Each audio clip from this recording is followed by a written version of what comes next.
안녕하세요. 사연에 빠지다의 DJ 민영입니다. 오늘 사연자는 시집살이를 당하다 못해 시모에게 뺨까지 맞는 서름을 당하고야 말았다는데요. 과연 어떤 사연인지 들어보겠습니다. 오늘도 두 가지 사연 준비되어 있어요. 끝까지 함께 해주실 거죠? 그럼 오늘의 사연 바로 시작해 볼게요. 구독과 좋아요 잊지 말고 꾹 눌러주세요. 안녕하세요. 저는 40대 초반 여자입니다. 저는 지금의 남편과 1년 연애하고 결혼해서 아들이 하나 있어요.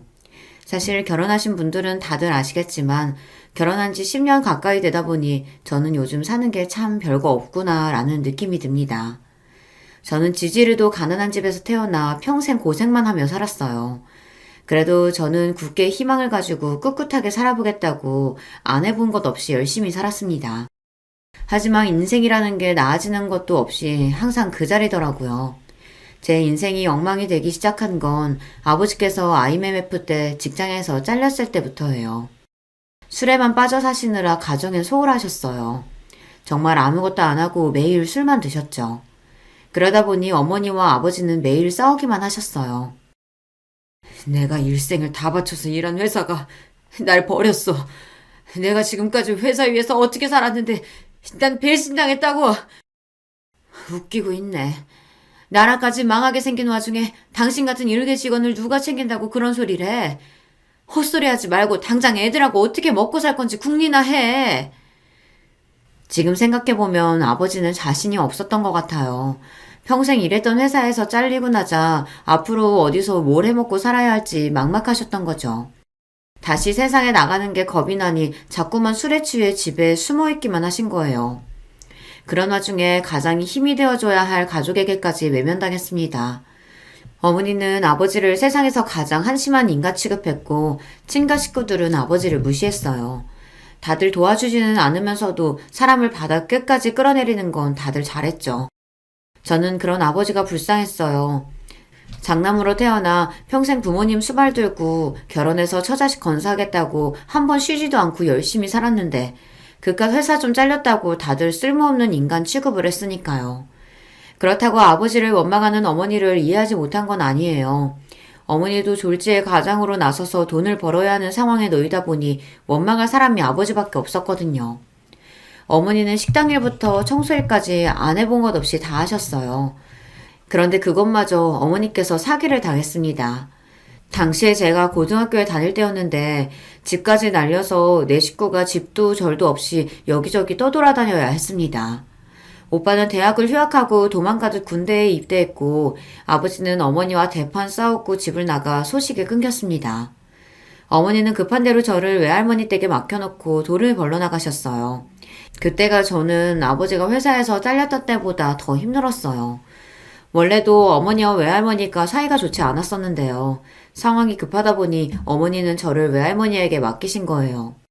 당시에 외할머니는 알코올 중독이 심했습니다.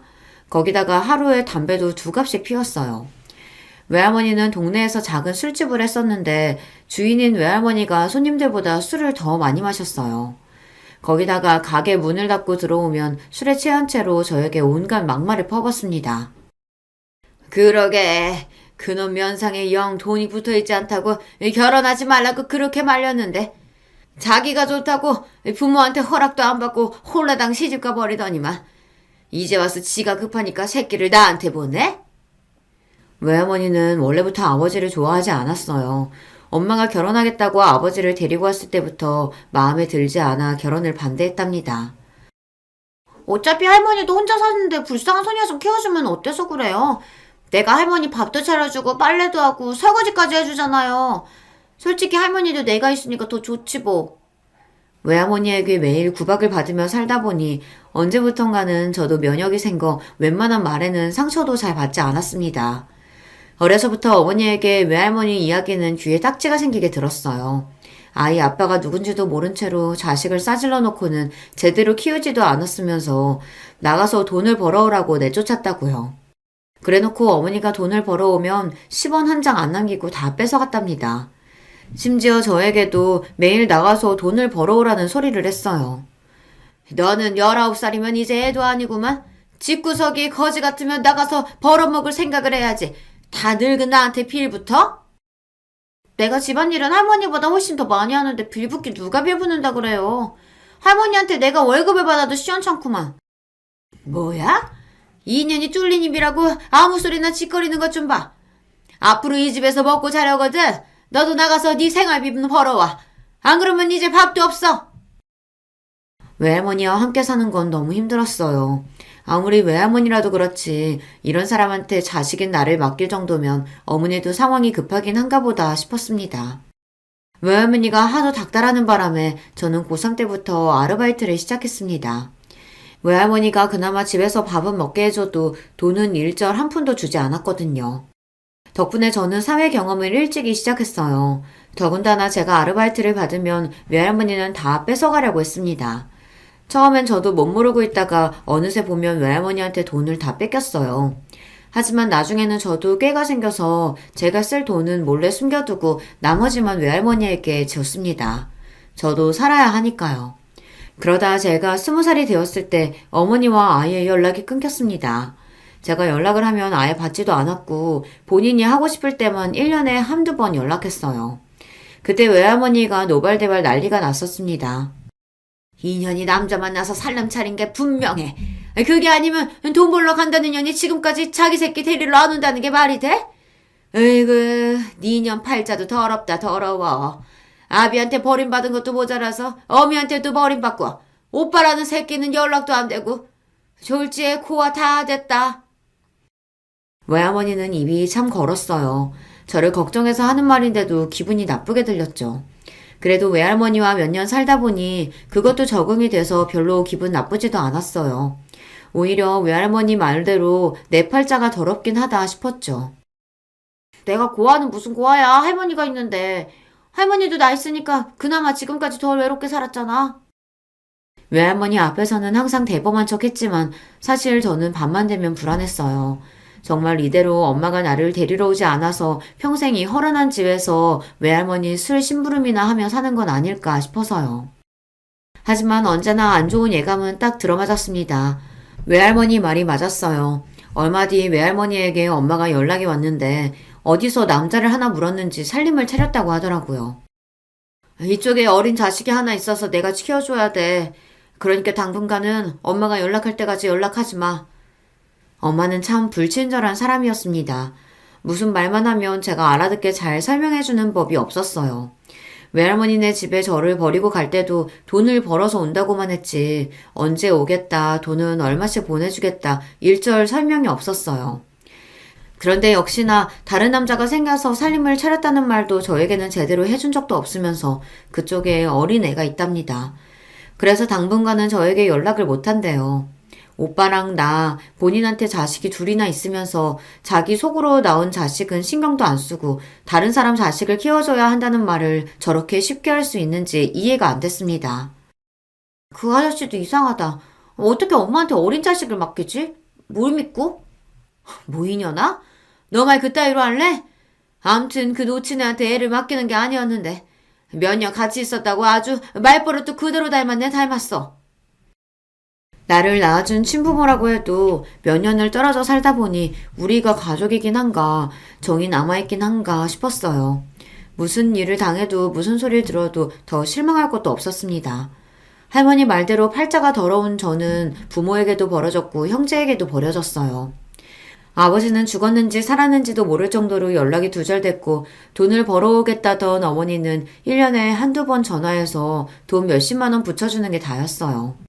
오빠는 군대에 아예 말뚝을 박아 여기저기 전국을 돌아다니며 군 복무를 하는 것 같더라고요. 그렇다 보니 저에게는 외할머니밖에 없었습니다. 저에게 욕을 하든 술주정을 하든 이제 저에게 남은 사람은 외할머니뿐이었어요. 저는 집안 사정이 그렇다 보니 대학도 못 나오고 바로 취직해서 일을 했습니다. 제가 20대 초반에 외할머니께서 돌아가셨어요. 저는 외할머니가 돌아가실 때까지 그 집에서 같이 살았습니다. 그때까지도 어머니는 저를 데리러 오지 않았으니까요. 심지어 외할머니께서 돌아가시기 전에 간암으로 고생을 하셨는데 그때도 엄마는 한 번을 보러 오지 않았어요. 제가 병원에 모시고 가고 약도 챙겨 먹이고 하는 동안 엄마는 전화 한 통 하지 않았습니다. 엄마는 외할머니께서 돌아가셨다는 연락을 받고 나서야 나타나서는 딸 흉내를 내며 장례식장에서 곡을 했습니다. 그 모습을 보는데 저는 웃음이 절로 튀어나왔어요. 부모 자식이라는 게 뭔가 싶어서요. 네 할머니 집 부동산에 내놨으니까 팔리면 바로 연락해. 혼자 다 가지고 튈 생각하지 말고. 제 어머니 집은 정말 대단한 사람이에요. 그래도 몇 년 동안 제가 외할머니의 유일한 가족이자 보호자였는데 저에게 상의 한마디 하지 않고 외할머니 집을 팔아버렸어요. 저는 더는 어머니라는 사람과 상종도 하고 싶지 않아 어머니가 외할머니의 집을 팔아 준 돈 1,000만 원을 가지고 나왔습니다. 그 길로 어머니와 인연을 끊었어요. 그 전에도 어머니를 만나지 않고 살았지만 그때는 내가 어머니가 보고 싶다고 해도 어머니가 저를 보러 오지 않은 거였어요. 하지만 이제는 달랐습니다. 제가 어머니를 보지 않고 살겠다고 결정한 거니까요. 그 이후 저는 저만 생각하며 살았습니다. 20살에 건설사 사무실 격리로 시작해 10년 가까이 한 직장에서 일했습니다. 회사 회식으로 갔던 나이트에서 남편을 만나 연애하고 결혼까지 하게 됐어요. 지금 생각하면 제가 어떻게 남편을 만나 연애도 하고 결혼한 건가 신기하긴 해요. 제가 20대 때 나이트를 그렇게 많이 다녔어도 괜찮은 남자를 만난 적이 없었는데 남편은 명문대를 나와 대기업을 다니고 있었어요. 처음엔 나이트에서 만났으니 거짓말인가 싶었는데 나중에 연락처를 주고받고 낮에 만났더니 진짜 명문대 출신의 대기업 다니는 게 맞더라고요. 저와 남편은 둘 다 콩깍지가 씌어 죽고 못 살다 만난 지 1년 만에 결혼했어요. 그래도 결혼할 때 제가 모아놓은 돈이 좀 있어서 시댁에 욕먹지 않을 정도로 준비해서 결혼을 했습니다. 시댁에 부모 없이 자란 애라는 티 내고 싶지 않아 부족한 거 없이 다 준비해서 결혼했거든요. 사실 제 팔자에 지지로 고생만 하다 평생 결혼도 못하고 살 줄 알았는데 그래도 30대 초반에 남편을 만나 결혼도 하고 자식까지 낳았습니다. 이 정도면 그래도 잘 버티고 살았다 싶은데 제 인생은 그렇게 호락호락하지가 않더라고요. 시댁이 또 보통이 아니에요. 시부모님이 지방에서 꽤 크게 공장을 운영하셔서 경제적으로는 어렵지 않았습니다. 그렇다고 재벌도 아니에요. 그런데 시어머니는 제가 남편보다 여러 면에서 부족하다고 생각하셨어요. 사실 남편과 제가 결혼하겠다고 했을 때부터 저를 탐탁지 않아 하셨어요. 특히나 시어머니께서는 대놓고 저를 싫어하셨습니다. 요즘 세상에 시골 촌구석에서 커도 대학은 다들 무조건 가는데 서울에서 학교 다니고 컸다는 애가 어떻게 대학을 안 나올 수가 있어? 아무리 둘이 좋아서 하는 결혼이라도 부부가 서로 조건이 너무 기울면 나중에 참고 살기 힘들어. 이건 뭐 차이가 나도 적당히 나야지. 전문대를 나왔다고 해도 허락을 할까 말까인데 으이그 어떻게 고조를 데리고 왔어? 거기다가 결혼식 때 부모도 안 부른다니? 으유 나 원참 살다 살다 별꼴을 다 보겠다. 아버지와는 연락이 끊긴 지 오래고 어머니는 연을 끊고 산 지가 몇 년인데 굳이 결혼을 한다고 연락하고 싶지 않았습니다. 그래도 저는 오빠라도 있어서 다행이다 싶었는데 시부모님은 저의 그런 사정을 이해하실 리 없었어요. 어머니 아버지 우리가 사랑해서 하는 결혼인데 대학이니 집안이니 이런 게 다 뭐가 중요해요. 우리 둘이 알콩달콩 잘 살 거니까 걱정하지 마세요. 네 어머님 아버님 제가 많이 부족하지만 그만큼 남편 내조 잘하면서 열심히 채우면서 살게요. 그때까지는 보통의 시댁이면 충분히 할 수 있는 말이라고 생각했습니다.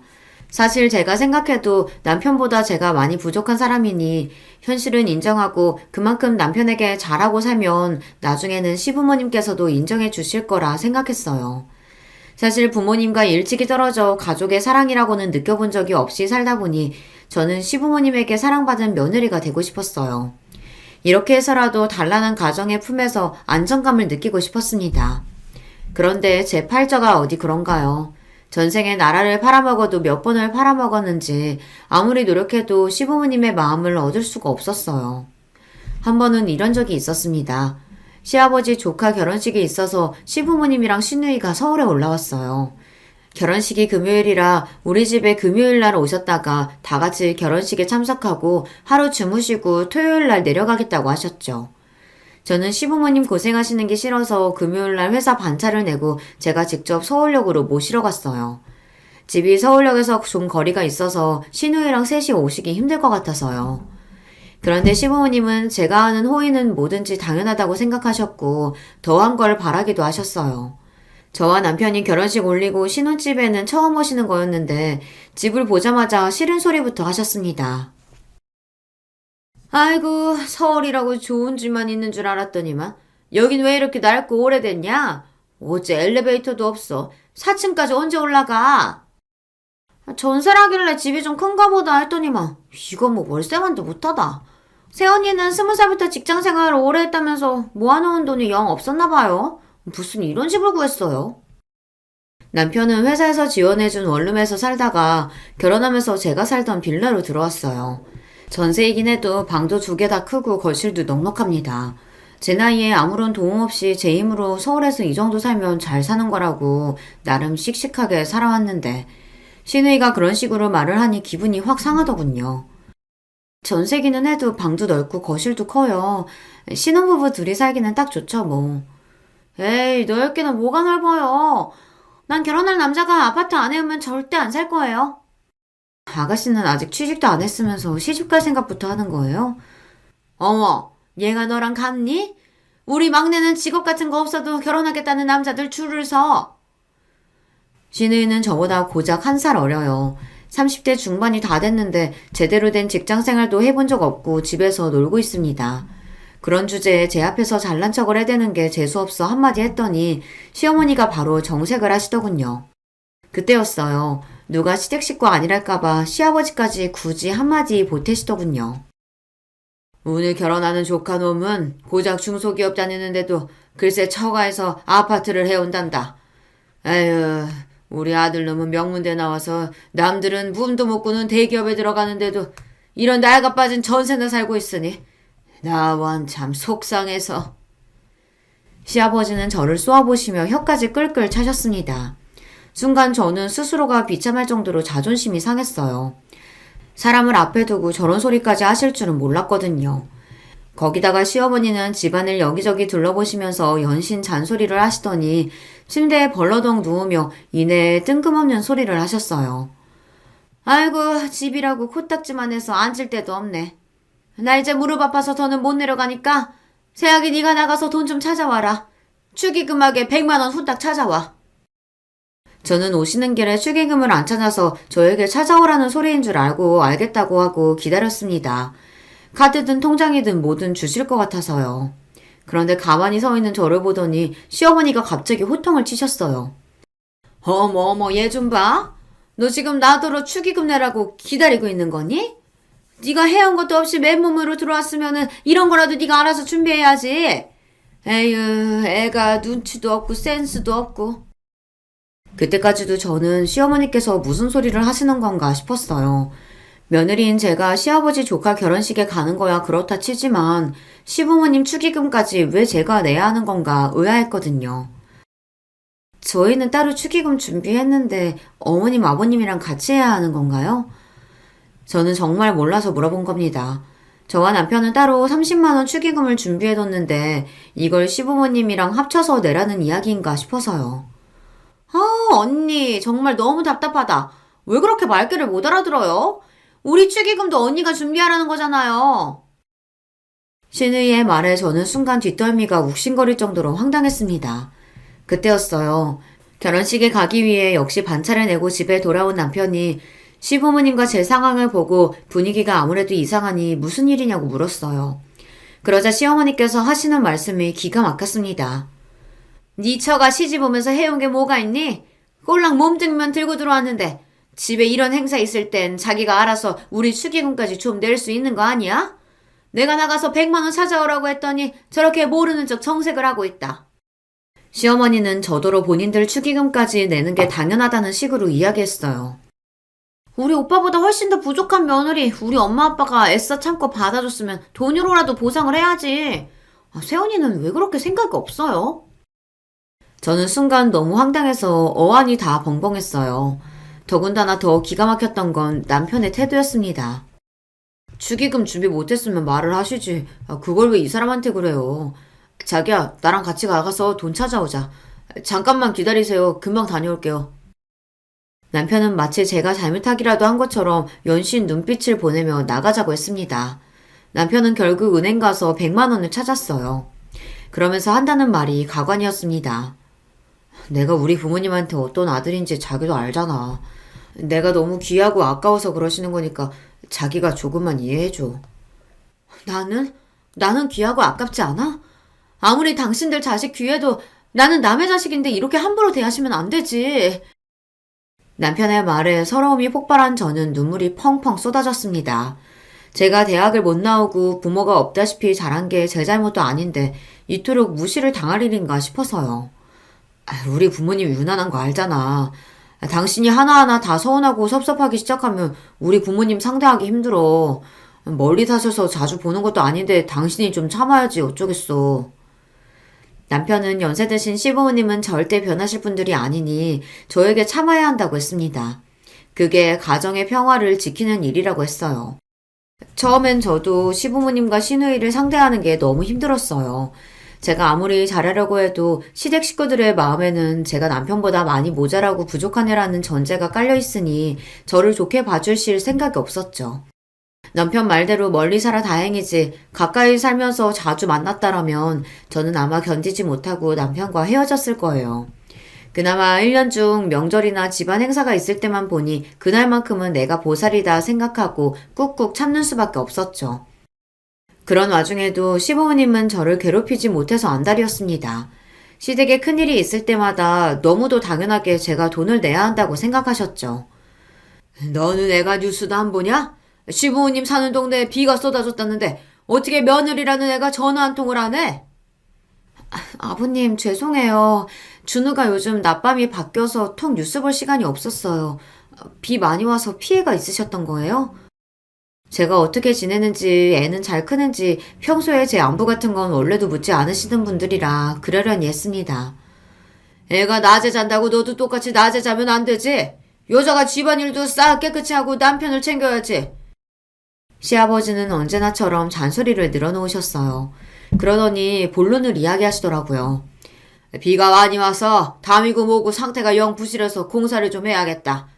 내가 알아보니까 벽이랑 대문이랑 새로 하면 돈 1,000만 원 든다고 하니까 네가 좀 보내라. 상황이 급한 거는 알지만 지금 당장 1,000만 원을 전부 보내라고 하시니 저는 당황스러웠어요. 준우 아빠 퇴근하고 오면 상의해서 보낼게요. 상의는 무슨 상의야? 네 남편 매일 나가서 일하느라 힘든데 괜히 신경 쓰게 그런 쓸데없는 소리 뭐하라고 해. 너 회사 그만두면서 받은 퇴직금이 있을 거 아니냐? 너는 부모도 없이 따로 돈 쓸 데도 없을 테니 그냥 좀 보내라. 시아버지는 자기 할 말만 뱉어놓고는 전화를 끊어버렸습니다. 이제 보니 시아버지의 목적은 제 퇴직금이었어요. 제가 아이를 낳으면서 10년 넘게 다닌 회사를 그만둔 거 아셨으니 그 돈을 뺏고 싶으셨던 거죠. 저는 시아버지의 태도에 기분이 상해 남편에게 말도 안 하고 돈도 보내지 않았습니다. 시부모님 집 공사하는데 돈을 보태드리는 거 자식으로서 어려운 일은 아니지만 평소 시부모님께서 저에게 하신 일들이 있으니 순순히 드리는 게 어쩐지 마음이 내키지 않더라고요. 그런데 그 다음날 시어머니에게 연락이 오고 그 다음날부터 시누이에게까지 연락이 왔어요.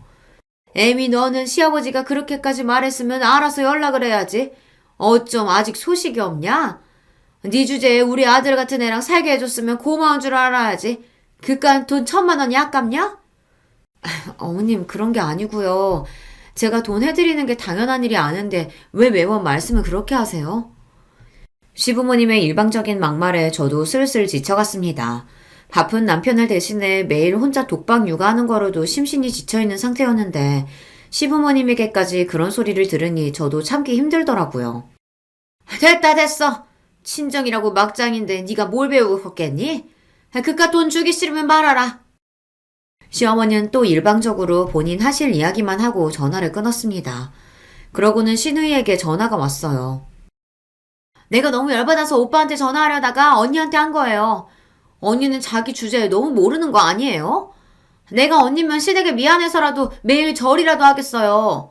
근데 꼭 그렇게 우리 집에 돈 필요한 일 있을 때마다 모르는 척 얄밉게 굴어야겠어요? 결혼하고 저는 사람들 들들 볶는다는 게 뭔지 너무 뼈저리게 느꼈습니다.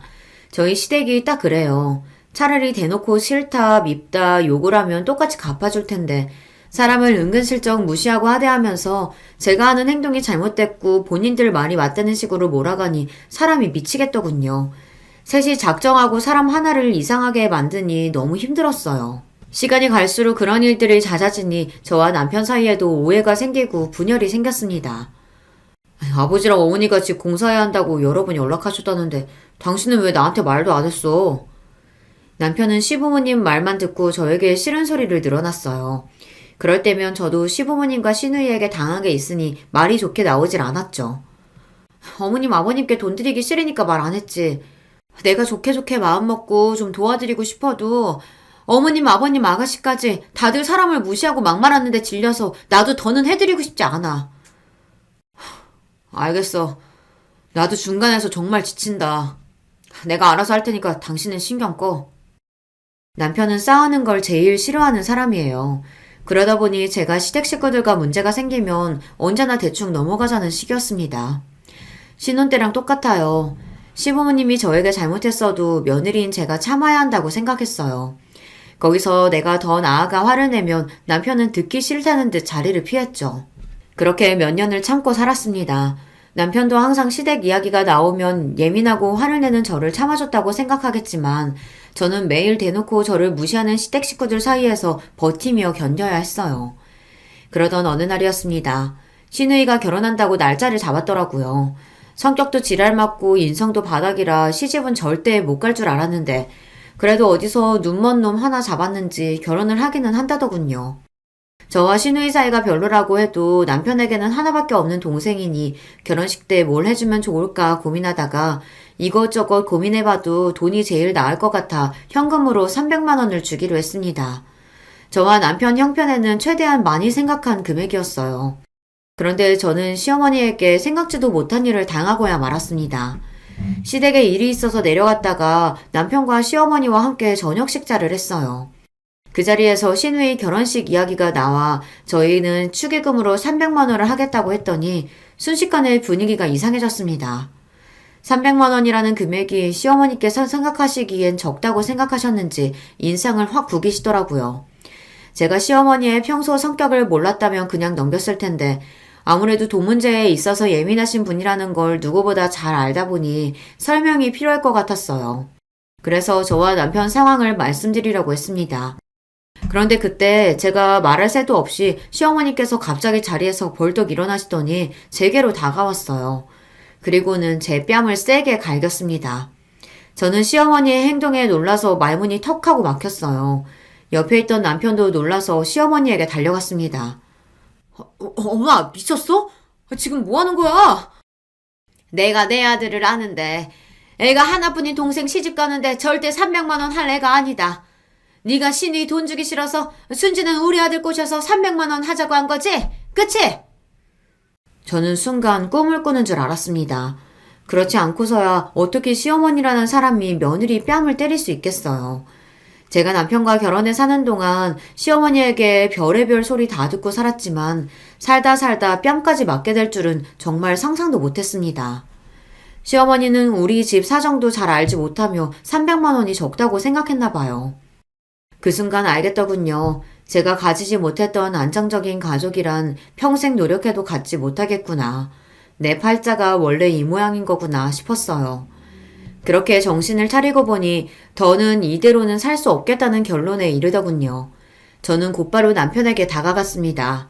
그러고는 남편에게 이혼하자고 선언했어요. 나 이런 취급까지 받으면서 더는 당신 아내로 못 살겠어. 우리 이혼해. 제 입에서 이혼이라는 단어가 나오자 시어머니가 기가 차다는 듯 콧방귀를 뀌었어요. 그러더니 한다는 말이 가관이었습니다. 어이씨구, 네 주제에 나한테 뺨 좀 맞았다고 감히 내 아들한테 이혼 소리를 먼저 해? 네가 아주 정신이 나갔구나. 시어머니는 뻔뻔해도 너무 뻔뻔했습니다. 며느리 뺨을 때리고도 미안한 줄을 몰랐어요. 정신 나간 건 어머님이죠. 어떤 미친 시어머니가 며느리 뺨을 때려요. 지금까지 어머님이 저에게 무슨 짓을 해도 우리 아들 생각해서 꾹 참고 살았어요. 그런데 더는 안 되겠어요. 난 무슨 일이 있어도 이혼할 거니까 그런 줄 알아. 저는 남편에게 이혼을 선언하고 식당 문을 박차고 나올 생각이었습니다. 제 마음은 어느 때보다 진심이었으니까요. 남편과 사는 10년 동안 별의별 일이 다 있었지만 저는 아들 하나만 바라보며 꾹 참고 살았어요. 제가 어릴 때부터 부모 없이 자라다 보니 제 아들만은 저와는 다르게 살길 바랬거든요. 경제적으로 부유하지 않아도 화목한 부모 아래서 안정적으로 살기만을 바랬는데 그게 이렇게 힘들 줄은 몰랐습니다. 아무리 그래도 이건 아닙니다. 제가 시어머니에게 손찌검을 당하면서까지 지켜야 하는 건 어디에도 없어요. 제 자식이 귀한 만큼 저 스스로도 소중하니까요. 그때였습니다. 제가 이혼을 선언하고 시어머니와 실랑이를 벌이는 사이 순식간에 표정이 바뀐 남편은 잔뜩 상기된 표정을 지으며 시어머니에게 다가갔어요. 그러더니 한다는 소리가 놀라웠습니다. 엄마, 진짜 왜 이러는 거야? 내가 준호 엄마한테 함부로 하지 말라고 몇 번이나 이야기했잖아. 준호 엄마니까 나랑 살아주는 거라고. 어머머? 얘 말하는 것 좀 봐? 네가 어디가 어때서 그런 소리를 해?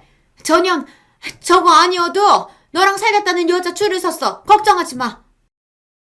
착각은 자유하지만 시어머니는 단단히 착각하고 있었어요. 제가 남편과 이혼해서 남편이 이혼남이 되더라도 여자들이 줄을 설 거랍니다. 그 정도로 현실 감각이 없었어요. 엄마 때문에 준호 엄마가 나랑 못 살고 이혼하겠다는 거잖아. 나 준호 엄마 없이는 절대 못 사니까 엄마가 얼른 사과해. 안 그러면 나도 앞으로 절대 엄마 안 봐. 남편이 그렇게 나올 줄은 몰랐는데 갑자기 시어머니에게 언성을 높였어요. 그러더니 저에게 사과 안 하면 시어머니와 아예 인연을 끊겠답니다. 그 순간 저는 남편이 웬일인가 싶어 어안이 벙벙했습니다. 놀라운 건 거기서 끝이 아니었어요. 남편이 제 손을 꼭 잡더니 시어머니에게 한 번 더 소리를 질렀습니다.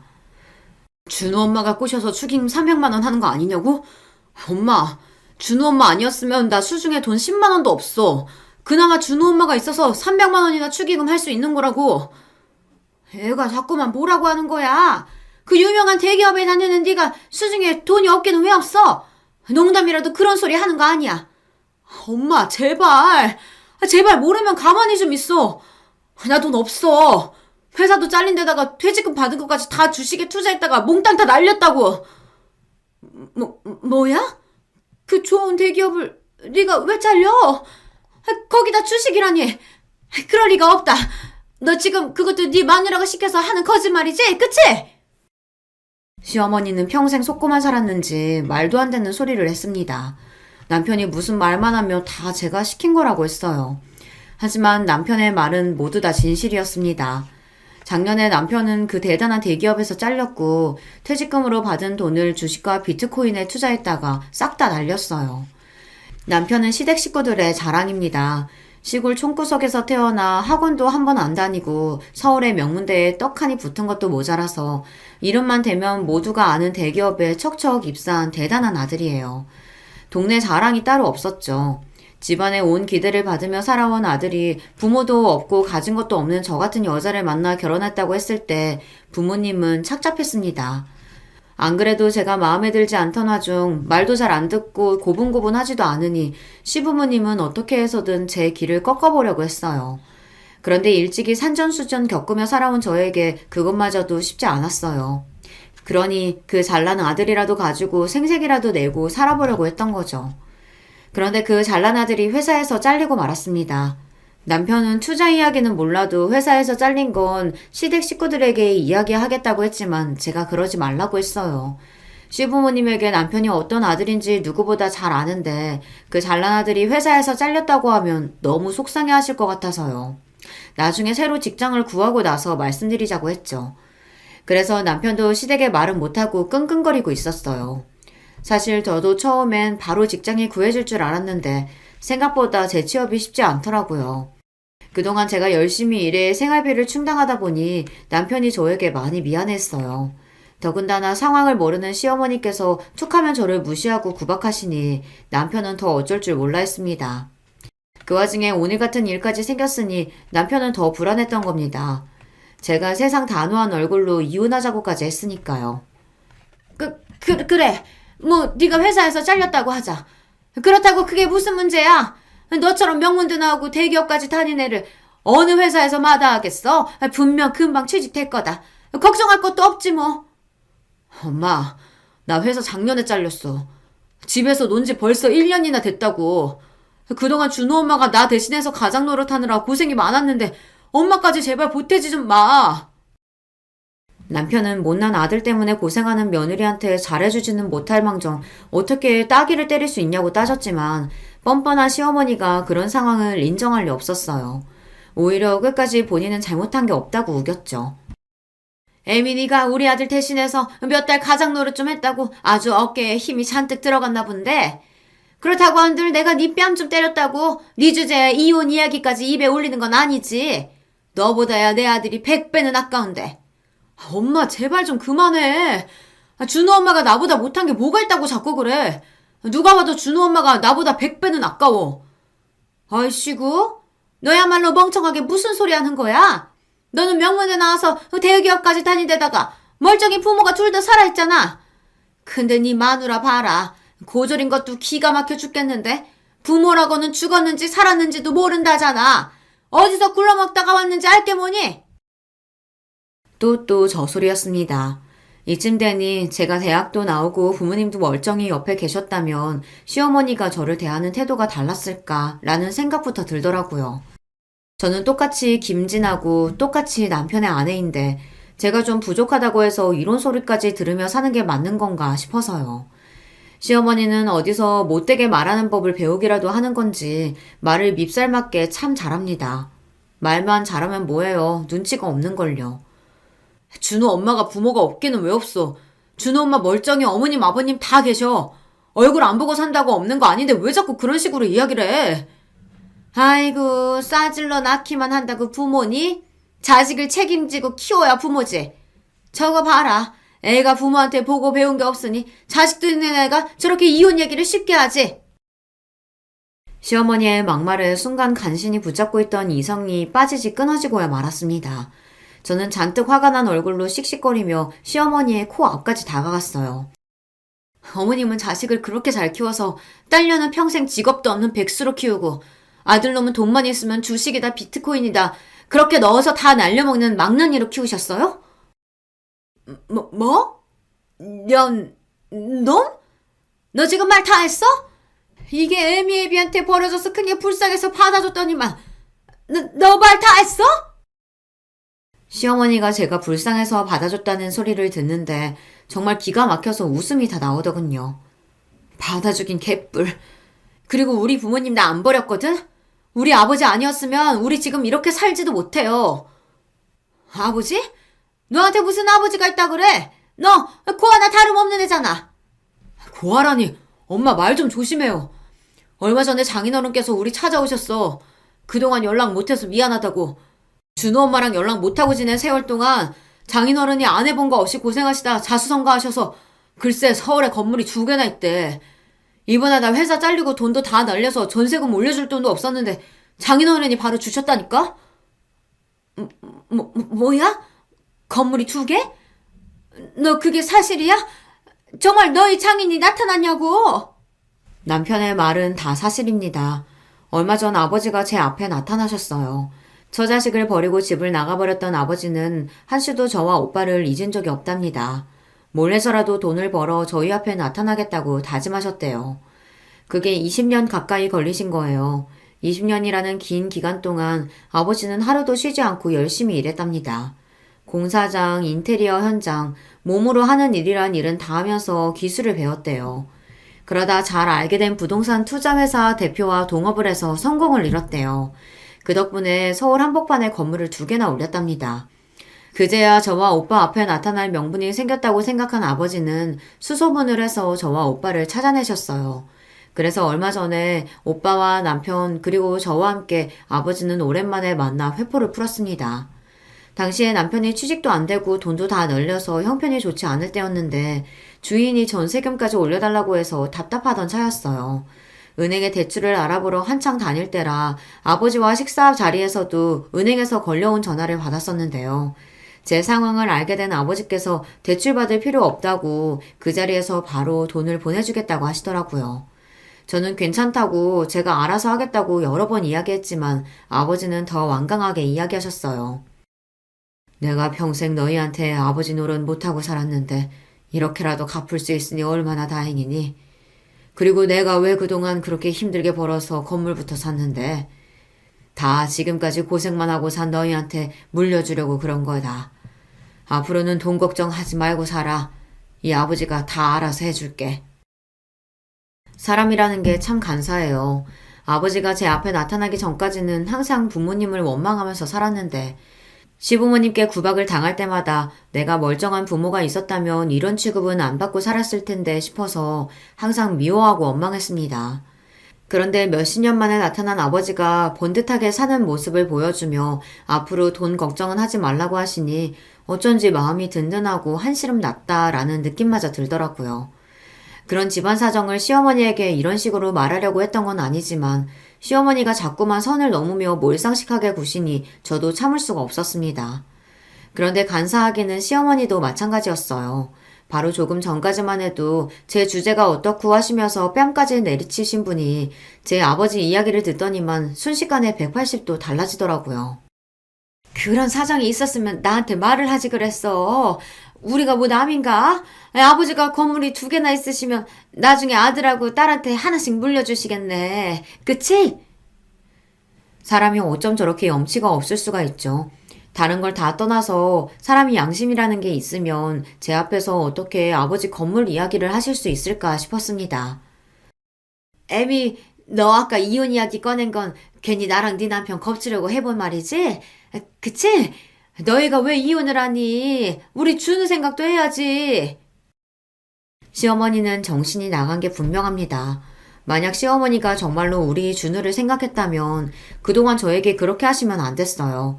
저는 시어머니와 단 1분 1초도 얼굴을 마주보고 싶지 않았습니다. 아니요, 어머니, 진심이에요. 어머님이 제 시어머니인 이상 더는 준우 아빠랑 못 살아요. 제가 뭐가 부족하다고 직업도 없고 돈도 없는 저런 남자랑 살아요. 저 이혼할 거예요. 저는 단호하게 이야기했습니다. 남편과 헤어질 거라고요. 사실 남편이 직장 생활에 불만을 가지고 투덜거리다가 잘리게 됐을 때도 주식과 코인으로 돈을 날렸을 때도 저는 이혼 생각은 해본 적이 없어요. 저희 부모님은 매일 돈 때문에 싸우는 모습을 자식에게 보여주다가 결국은 헤어지셨기 때문에 그게 자식에게 얼마나 아픈 상처인지 알아요. 그렇다 보니 저는 자식에게 저와 똑같은 상처는 주고 싶지 않았습니다. 가족이란 서로에게 힘든 일이 생겼을 때 돕고 의지할 수 있는 존재여야 한다고 생각했으니까요. 그래서 저는 남편에게 힘든 일이 생겼을 때 제가 돕고 의지가 되어주면 된다고 생각했어요. 그렇게 버티고 살다 보면 분명히 좋은 날이 올 거라고 기대했거든요. 그런데 제 기대는 산산이 부서졌습니다. 제가 지난 10년 동안 참고 버티며 살아온 결과가 어머님의 손찌검이었으니까요. 그런데 그 순간 남편이 말도 안 되는 행동을 했어요. 갑자기 제 앞에 무릎을 꿇고 앉았습니다. 여보, 준호 엄마, 제발 그러지 마. 나 당신 없으면 못 살아. 나 결심했어. 나 엄마 버리고 당신한테 갈게. 제발 나 좀 받아줘. 남편의 행동에 저는 기가 막혀 한숨이 절로 튀어나왔습니다. 남편에게 일어나라고 해도 남편은 안 일어나겠다고 우겼어요. 본인 부모와 지금 당장 연을 끊을 테니 이혼만은 하지 말아달라고요. 그 순간 더 충격적인 일이 일어났습니다. 남편의 행동에 기가 막히다는 듯 남편을 쏘아보던 시어머니가 갑자기 누나를 굴리더군요. 그러더니 남편 옆으로 다가간 시어머니가 본인도 무릎을 꿇었어요. 아이고 애미야, 내가 잘못했다. 내가 못 배우고 무식해서 너한테 절대 하면 안 되는 행동을 했어. 네가 너무 딸 같고 편하니까 그런 거지. 설마 내가 진심으로 무시해서 그랬겠어? 가족끼리는 원래 다 그러면서 친해지는 거야. 너 그럼 네가 좀 이해해줘. 순간 조금 전 먹은 음식을 다 토해낼 뻔했습니다. 생각지도 못했던 시어머니의 태도에 소름이 돋아 정말 속이 다 메스꺼렸어요. 바로 10분 전까지만 해도 사람을 개무시하고 제 뺨까지 때렸던 사람이 어떻게 저렇게 바뀔 수가 있죠. 저런 모습을 보고 나니 저는 더 화가 치밀었습니다. 저는 그 자리에 도저히 있을 수가 없어 아무 말도 하지 않은 채 식당을 나와버렸어요. 그러고는 바로 집으로 돌아왔습니다. 그 이후 어떻게 됐냐고요? 저는 아직도 이혼 소송 중입니다. 저는 집에 돌아오자마자 남편에게 이혼 소장을 보냈어요.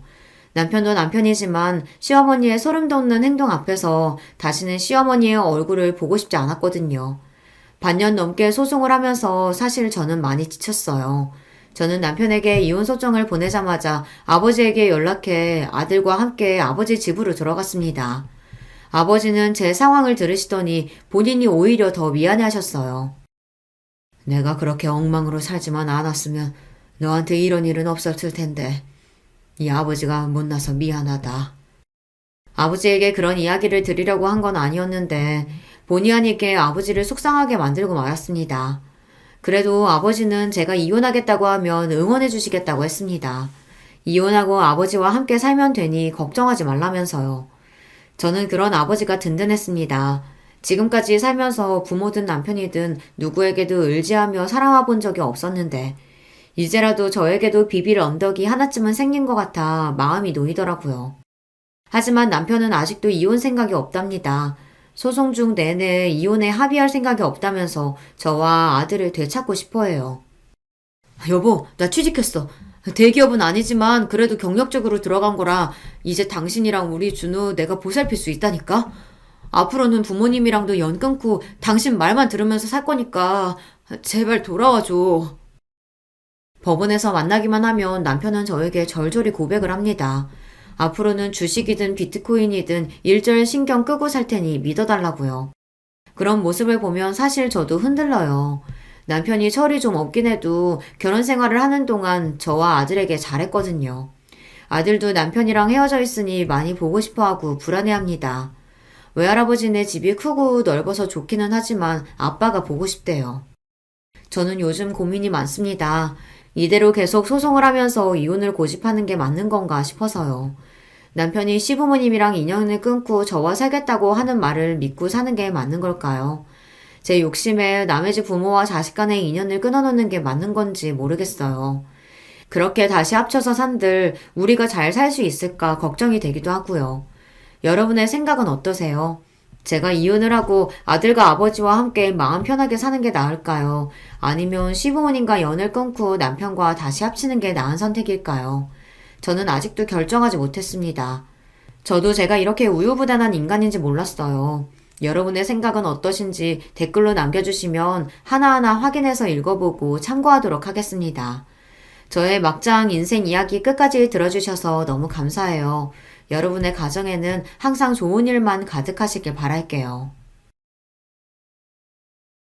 거의 매일 같이 잘 듣고 있는 채널이지만 인사를 드려보는 건 처음이네요. 안녕하세요. 저는 지금 남편과 아웅다웅 하면서 딸 하나, 아들 하나 키우며 살아가는 여자고요. 저는 가끔 제 아이들은 궁핍을 모르는 천진난만한 아이들이라는 생각도 합니다. 저도 제 아이들처럼 남매로 태어나 자랐어요. 저하고 남동생은 원래 태어나기를 서울에서 태어났는데요. 어렸을 때 지방의 시골 동네로 이사를 갔어요. 친정 부모님께서 믿었던 지인에게 뒤통수를 맞으시고 전 재산을 잃으신 직후이기도 했습니다. 나중에 친정 부모님이 회상하시기를 그때 몇 번이고 그냥 죽을까 하셨었다네요. 내가 네 아버지한테도 그랬었어. 우리 그냥 시골 외삼촌 댁에 가서 몇 날 며칠 애들 데리고 자연 벗삼아서 마지막으로 실컷 놀고 즐긴 다음에 농약 먹고 세상 떠나자고. 시골에 농약도 있고 쥐약도 있으니까 떠나는 거 일도 아니라고. 이렇게 살 바에 그냥 떠나는 게 훨씬 낫다고. 오죽하면 내가 그랬을까. 하지만 자식들은 죄가 없잖아. 이런 부모 밑에서 태어나고 싶어서 태어난 것도 아닌데. 그래서 우리 귀염둥이 남매 얼굴 보면서 꾹 참고 견뎌낸 거야. 그러다 보니까 시간이 흘러서 이렇게 마음 편히 웃는 날도 오네. 쥐구멍에도 볕들 날이 있다는 게 헛소리는 아니었나 봐. 세상을 원망할 시간도 없었다고 친정 부모님께서 그러셨어요. 갚아야 할 돈이 넘쳐나니까 원망하는데 시간을 쏟는 건 어느 순간부터 사치가 되었다고 하셨죠. 사실 죽을 각오를 하시고선 시골에 내려오셨던 두 분이셨는데 열심히 농사일을 하시면서 삶의 의지를 다지셨고 돈이 되는 품종으로 운 좋게 남들보다 대범하게 대량 재배하시면서 그때부터 인생의 반전을 맞이하셨습니다. 친정엄마의 외삼촌 되시는 분께서는 그 시골 동네에서만 평생을 사신 분이셨는데 일찍 사별을 겪으신 이후로 재혼을 하지 않으셨고 자식도 없으셨죠. 돌아가시기 전에 친정엄마께 재산을 물려주겠다는 뜻을 밝히셨습니다. 갖고 계셨던 농사 짓는 땅 조금이라고 모두가 생각했었어요. 그런데 알고 보니까 옆 지역에 따로 땅을 가지고 계셨던 거예요. 말씀을 안 하셔서 아무도 그때까지 몰랐습니다. 저희 가족의 몫이 된 그 땅은 몇 년 후 개발이라는 수지를 맞이하여 엄청난 재산을 저희에게 선사해 주었고요. 이게 대체 어떻게 된 일인가 싶어서 저희 가족은 어리둥절했었네요.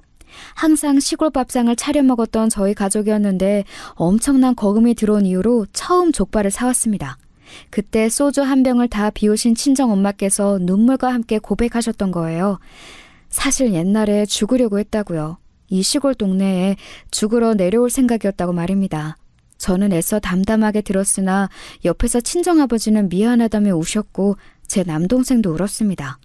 제가 울지 못한 건 지난 세월 꿋꿋하게 지켜온 장녀의 위치 때문이었던 것 같아요. 남다른 책임감이 요구되었거든요. 친정부모님은 쉴 새 없이 일을 하셨고 그에 따라 집안일을 도맡아 하고 남동생을 챙기며 돌보는 건 제 몫이 되었습니다. 남동생이 엇나가면 그건 제 책임이라 생각했기에 늘 애쓰며 살았던 것 같아요. 저는 심지어 남동생이 학교에 선생님과 면담하러 부모님 대신에 제가 간 적도 있었습니다. 그 정도로 친정 부모님께서는 농사일에 매진을 하고 계셨어요. 땅이 생기고 어마어마한 수지를 맞을 거라는 미래를 아셨어도 그리 열심히 하셨을까. 저는 이렇게 호기심을 품은 적이 있었는데 지금은 확신합니다. 친정 부모님께서는 그런 미래를 아셨더라도 그 자결하는 태양 아래에서 땀을 흘려가며 매일같이 일을 하셨을 거라고요. 빚은 진작에 다 갚은 지 오래였고 저희 집은 품종을 고르는 것에 큰 운이 따라줘서 부자가 되었고 생각지도 못하게 생긴 땅이 수지를 맞는 바람에 더 큰 부자가 되었지만 친정 부모님께서는 겉으로는 결코 그러지 않으신 것처럼 구셨습니다. 저희 남매는 그런 친정 부모님을 이해했어요. 절친했던 지인에게 배신을 당하시고 수중에 돈이라는 걸 다 잃어보셨고 빚까지 생겨서 삶의 벼랑 끝에 내몰려 본 분들이셨기 때문에 남다르실 수밖에 없었던 것이죠. 또한 친정 부모님께서는 땀을 흘려서 돈을 버는 노동의 가치를 무척 숭고하게 여기시는 분들이었습니다. 저는 남동생의 학업까지 열심히 챙기는 와중에 운이 좋게도 성적을 잘 받아서 좋은 대학에 진학했습니다. 생각해보니까 제가 규칙적으로 바쁘게 지내서 가능했던 일 같아요.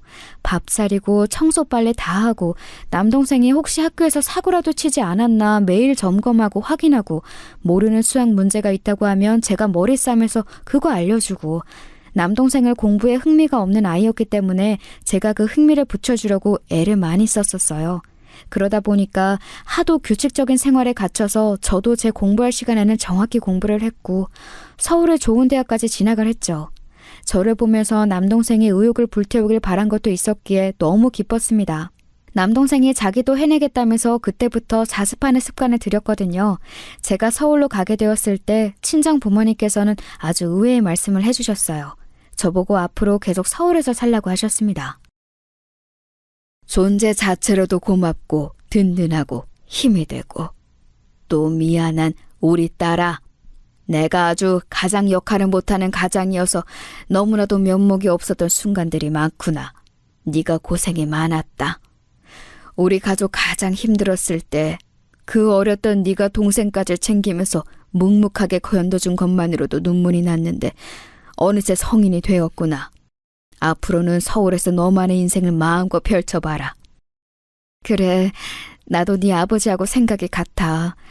너는 우리가 보기에 여기 생활이 맞지 않고 서울처럼 활발하고 시끄럽지만 수많은 기회와 선택이 기다리고 있는 도시 생활이 더 맞아 보여.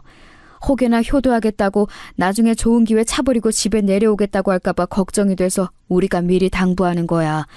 우리가 앞으로 체력 관리 든든하게 하면서 나중에 태어날 손주들이 다 자라서 결혼하는 그날까지 버텨볼 거니까 너는 여기 일은 아무 걱정 말고 너 하고 싶은 공부, 너 가고 싶은 직장, 네가 만나고 싶은 남자 이런 거 다 이루면서 살아.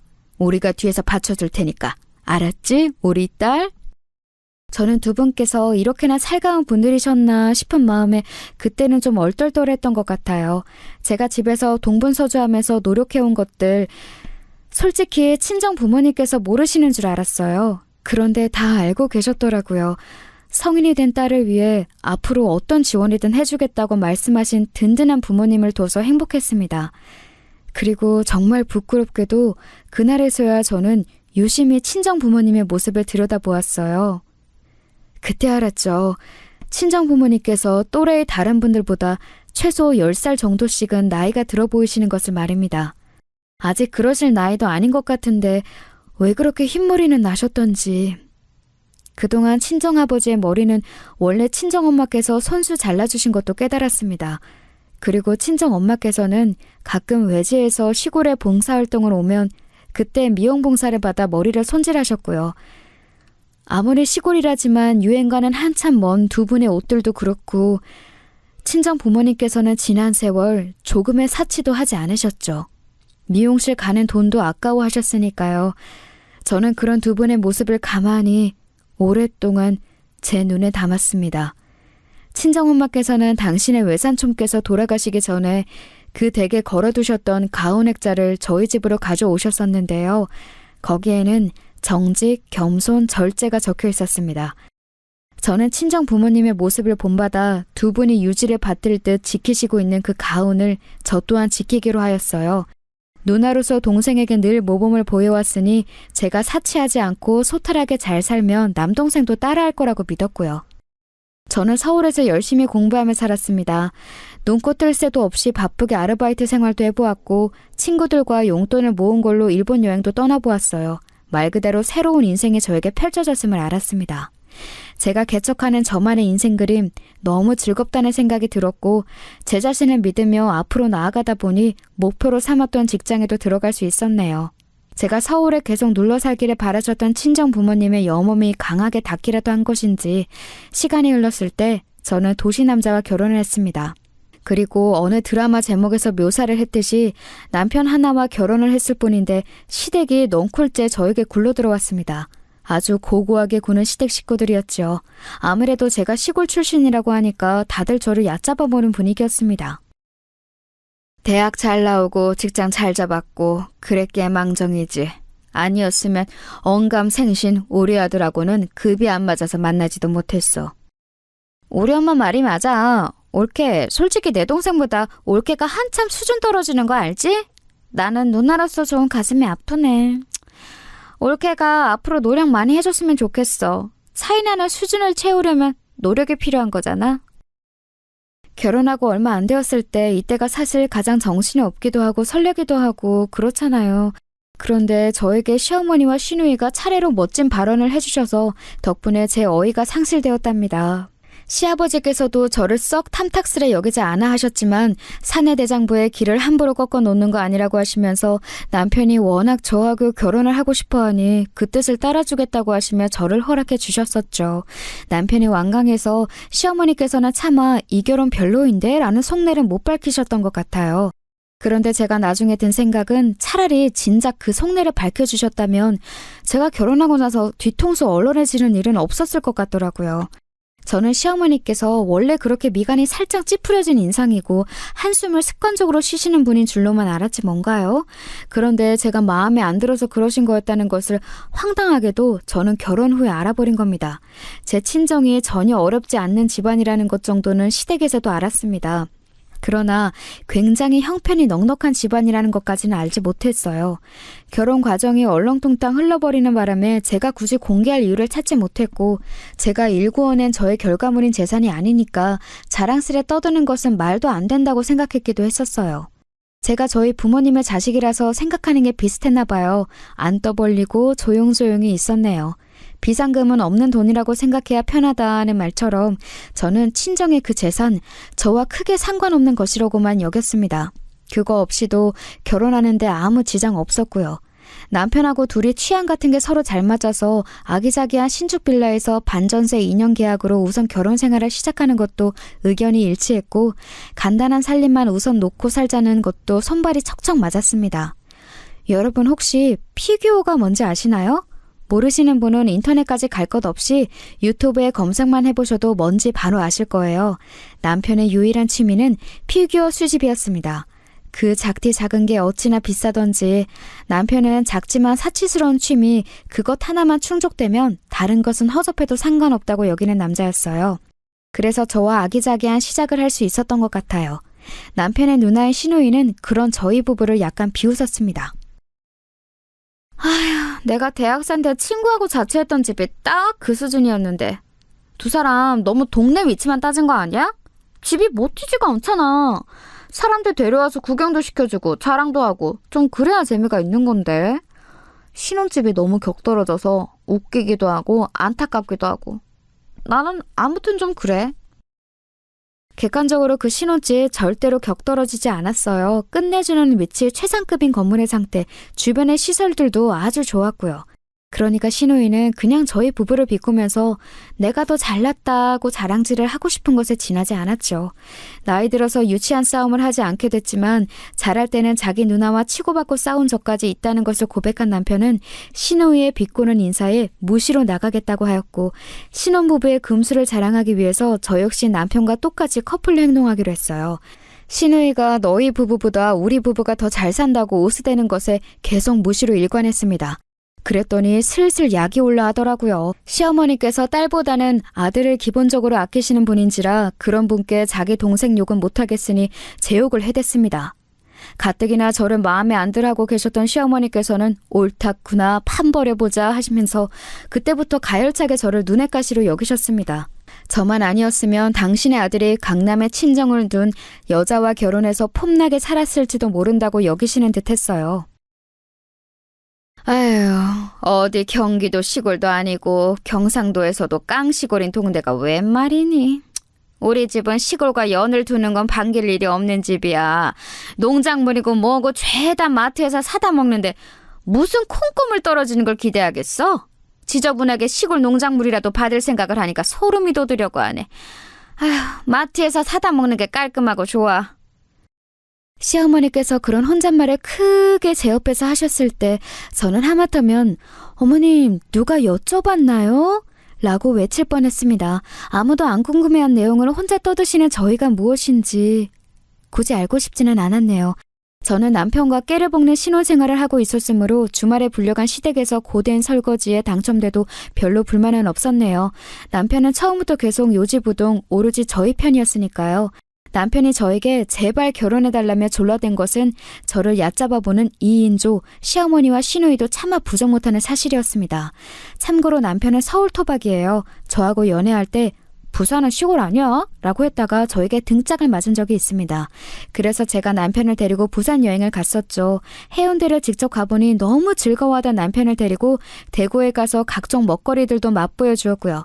어느 때에는 전라도에 내려가서 멋들어진 자연 관광지를 쫙 돌았습니다.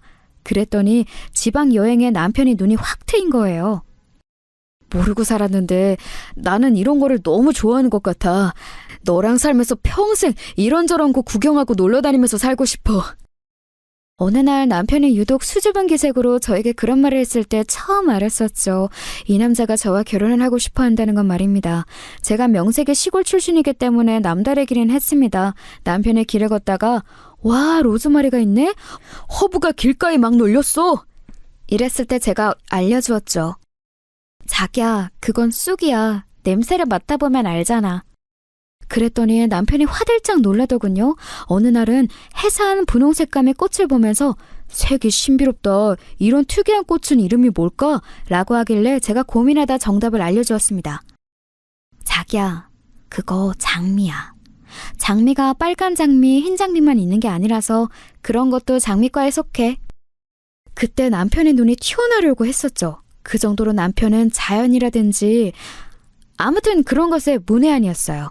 저하고 다니는 걸 무척 즐거워한 이유였죠. 남편은 멀리 여행이라고 해봤자 학교 방학 때 자기 사촌들이 살고 있는 독일에 다녀오는 게 전부였고 군대 가기 전에 미국 여행을 2주 다녀온 게 큰일이라고 했습니다. 아, 독일에 친척 좀 산다는 것이 시댁의 주된 자랑거리이기도 했네요.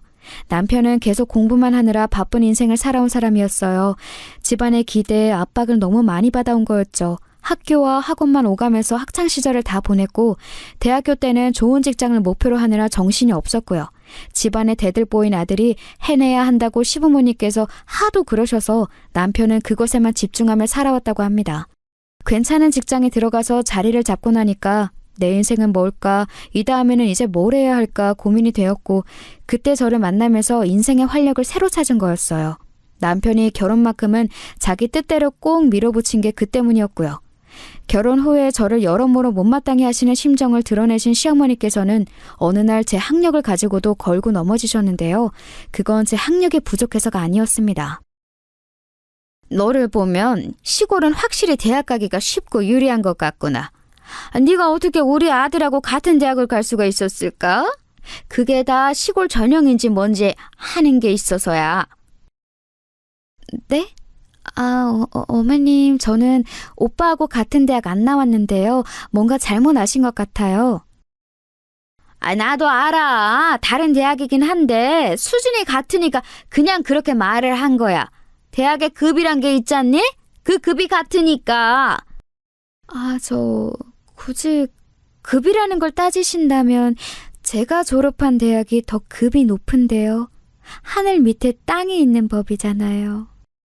우리나라 3대 명문 서울대, 고려대, 연세대를 묶어서 스카이라고 하죠. 스카이는 하늘이라는 뜻이니까 제가 그렇게 슬쩍 비유를 한 겁니다. 저는 스카이를 나왔지만 남편은 아니라는 거였어요. 그러자 비유를 알아대신 시어머니께서 얼굴이 막 빨개지셨습니다. 불러온 시댁에서 저는 대파다발을 손질 중이었는데 시어머니께서 대파 한 대를 들어서 그걸로 제 머리를 치셨어요. 이 머리통, 분명히 우리 아들보다 못한 게 들어있을 텐데. 그래야 하는데 왜 시골 촌구석에서 학원도 하나도 안 다녔는데 우리 아들보다 좋은 대학을 가고 난리야? 갑자기 대파로 머리를 맞은 저는 하나도 아프지는 않았지만 기분은 나빴죠. 그러나 시어머니께서 잔뜩 약이 오르신 얼굴을 하고 계셨기 때문에 저는 따지지 않고 그냥 가만히 있었습니다. 사실 하늘 밑에 땅이라는 비유도 참고 가만히 있을 수 있었는데요. 저를 얕잡아 보시는 게 너무 속이 상했던 나머지 입에서 막 튀어나가 버린 것이었네요. 어쨌든 대파로 맞고도 가만히 참았건만 시어머니께서는 그날 이후로 저를 야근년이라고 하셨습니다. 저에게 대놓고 그리 부르지는 않으셨지만 제가 그걸 어떻게 알았는가 하면 시누이가 말해줘서 알았습니다. 우리 엄마가 옳게 보고 자꾸 야근년이라고 하면서 말씀을 하시는데 내가 다 미안해 옳게. 우리 엄마가 좀 기분 파여서 그래. 기분 풀어지면 다시 호칭 원상복구 될 테니까 걱정하지 마. 맞다. 원래 호칭은 근데 뭐였지? 야근년 말고 시골년? 이거였나? 네. 형님은 저에게 별걸 다 알려주시네요. 친근감의 표시라고 생각하고 좋게 받아들일게요. 당연히 좋게 받아들여야지. 나쁘게 받아들인다는 선택지도 있었던 거야? 옳게 시골 순박한 여자인 줄 알았는데 우리 엄마의 눈썰미대로 야근년이 맞나 봐. 황당하게 얄미운 소리를 하면서 사람 속을 긁어놓는 시누이는 저와 처음 보는 자리에서도 범상치 않은 면모를 보인 바 있는 사람이었습니다. 그때 저에게 했던 말이 뭐였더라? 자기는 백화점 말고 다른 곳에서도 쇼핑이 가능하다는 걸 안 지 몇 년 안 되었다고 했던가? 뭐 대충 그런 소리를 하면서 저보고 시골에도 선크림이 있는 건지 살이 별로 안 탄 것 같다고 했었죠. 제가 대학을 서울로 와서 그 이후로 계속 주로 서울에 살았건만 웬 시골 선크림 이야기인가요? 백화점 말고 다른 데가 있는 줄 몰랐다는 건 자기가 우물안 개구리라고 광고하는 꼴처럼 보였습니다. 너무 기가 막혔는데 그게 다 의스대는 것이라는 것을 알고는 그냥 적당히 맞춰줬습니다. 자기는 서울도시 깍쟁이 여자이고 없이 살아온 적 없는 집 자식이고 결혼 잘해서 돈 잘 버는 남편 둔 사람이라는 걸 저에게 과시하고 싶어 했어요. 시누이의 남편, 그러니까 제 시매부는 장사를 하는 사람이었습니다. 당시에 젊은 사람들에게 엄청 인기 많았던 카페, 그리고 일본식 덮밥 식당을 동시에 운영하는 수완 있는 사업가로 볼 수 있었죠. 카페와 식당이 한 건물에 있었기 때문에 가게들의 상황을 면밀히 체크하면서 시매부가 관리를 잘했습니다. 기본적으로 그 건물 위치가 서울 강남 한복판이라는 게 엄청났고요. 사위 잘 두었다고 시부모님께서 어깨에 힘이 들어가 계셨음은 뻔한 일이었습니다. 네가 광고하는 것 같아서 새삼 알려주는 건데 내가 바로 강남에서 잘 나가는 사업장을 둔 성공한 젊은 사업가의 장모 되는 사람이야. 너는 이런 의미가 대관절 뭔지는 알겠니? 네? 좋은 의미 아닐까요? 저도 덕분에 가서 덮밥 먹어보고 카페 음료도 마셔봤는데요. 맛도 훌륭하지만 인테리어를 감각적으로 잘 해놔서 인기가 많은 것 같았어요. 센스가 대단한 가게들이었습니다. 저희 동네에도 그런 거 생기면 좋겠다 싶더라고요. 그 동네에 생겨봤자 뭘 하겠어? 강남이니까 대단해 보이고 그렇게 손님이 바글바글한 거야. 바로 강남이니까. 아이고 이 시골 촌거사. 하여간 얘는 자기가 얼마나 대단한 집안에 시집을 온 건지도 전혀 자각이 없어요, 자각이. 시어머니께서는 직장 잘 잡은 사람 위에 강남에서 성공한 사람이 있고 더 그 위에는 강남에 건물이 있는 사람이 있다고 했습니다. 모름지기 강남에 집이 있고 건물이 있는 것보다 후련하게 속편한 인생은 없다고도 하셨죠. 그런 야욕을 가지고 살아가야 하는 법인데 저를 보면 한가한 시골 풍경이나 그려지는 것 같아서 속이 답답하다는 말씀도 하셨던 것 같네요. 자기를 싫어하는 사람 앞에서 주눅들지 않기란 어려운 법이었어요. 게다가 저는 며느리 입장이었으니 왠지 시댁에 미운 털부터 박힌 채로 결혼 생활을 했음이 실감이 나서 약간은 주눅이 들고 말았습니다. 지방에 본가를 두고 대학이나 직장 때문에 서울에 올라왔다가 눌러 사는 사람이 얼마나 많은데 왜 저만 그렇게 시골 사람이라고 폄하시면서 못마땅해 하시는 건지 너무 속이 상하기도 했어요. 남편은 시골이든 뭐든 다 좋아라고 하는 사람이었기에 혹시 시어머니께서도 속으로는 시골을 너무 좋아하시지만 뼛속까지 도시 여자인 척 하시려고 일부러 그러시는 걸 수도 있다는 생각이 잠시 들었습니다. 그래서 저는 주말을 이용해 집에 내려가 있다는 남동생에게 부탁해서 예쁜 시골집의 전형인 저희 친정집의 전경과 그 일대의 풍경 사진들을 찍어서 보내달라고 그랬어요. 그리고 남편에게 멋진 사진을 추려달라고 한 뒤 그걸 시어머니께 보여드렸습니다. 어머님, 결혼식 전에 영상으로만 제 친정집을 보셨었죠? 제가 사진을 가지고 와봤어요. 이렇게 보시는 게 더 좋을 것 같아서요. 마을 풍경이 정말 고즈넉하고 예쁘죠? 사진 작가들도 종종 와서 작업을 하고 갈 정도예요. 아, 바로 여기 마당에 화분 쫙 있는 집이 제 친정집이에요. 모퉁이에 나온 이건 뭐야? 지저분한 덩어리가 설마 항아리는 아니겠지? 와, 금방 알아보시네요. 맞아요. 이것들은 항아리예요. 좀 특이하게 생겼지만 그만큼 아주 귀중한 거라고 해요. 별게 다 귀중하다고 하네. 이건 무슨 고려시대 유적이라도 된다니? 아유, 그래도 귀한 것이라고 해서 마당 구석에 잘 모셔놓은 걸 보니 네 집안이 아주 그런 걸 안 따지는 건 아닌 듯해서 다행이구나. 아, 그런데 이거요. 그냥 모셔놓은 건 아니고요. 안에 뭐가 들었어요. 저희 친정엄마께서 직접 장을 담그신 것도 있고 솜씨 좋으신 이웃분께서 담그신 걸 얻어다가 보관해 놓은 것도 있어요. 그래서 요리하실 때 어떤 음식이든 꼭 여기 항아리 앞에 오셔서 맛나게 익은 장을 퍼가신답니다. 이상한 일이었어요. 드라마 같은 것에서 보면 여자 주인공이 해맑게 이런 소리를 하면 상대가 무조건 흐뭇한 미소를 지어주는데 그러면서 여자 주인공에게 마음을 슬쩍 열어버리던데 그건 허구여서 그랬던 걸까요? 저는 그 이전보다 훨씬 싸늘하게 식은 시어머니의 눈초리를 받고서 조용히 고개를 떨고야 했습니다. 사진들을 착소리가 나게 시댁의 테이블 위로 던지신 시어머니께서 그러셨어요. 소위 손맛이라고 하는 시골 음식들을 안 좋아하신다고요. 이렇게 장 담가서 요리하는 것 또한 비위생적이기 짝이 없다고 하셨습니다. 이러다가 제가 남편이 밥상에 비위생적인 시골 음식을 올린다고 트집까지 잡으실까 봐서 저는 얼른 자리를 떠버렸어요. 시어머니의 발언이 너무 저에게 상처를 주는 것이었다는 걸 깨달은 건 집에 온 이후였네요.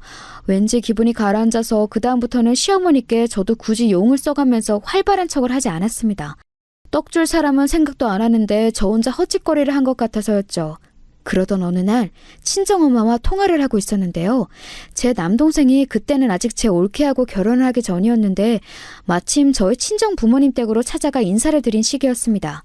시골 동네 근처로 드라이브도 할 겸 데이트를 나왔다가 친정 부모님 댁에 겸사겸사 들리게 됐다고 남동생과 올케가 그때 그런 핑계를 댔었다네요. 그러면서 은근히 친정 부모님께 올케가 눈도장을 찍고 인사를 드렸던 거예요. 참고로 올케는 충청도와 아주 가까운 경기도 남부에서 태어나 평생을 살아온 그쪽 토박이었습니다. 한적한 지역에서 살아온 사람이라 그런가 사람이 아주 유순하고 융통성 있고 약간의 넉살도 있고 좀 그런 편이었어요.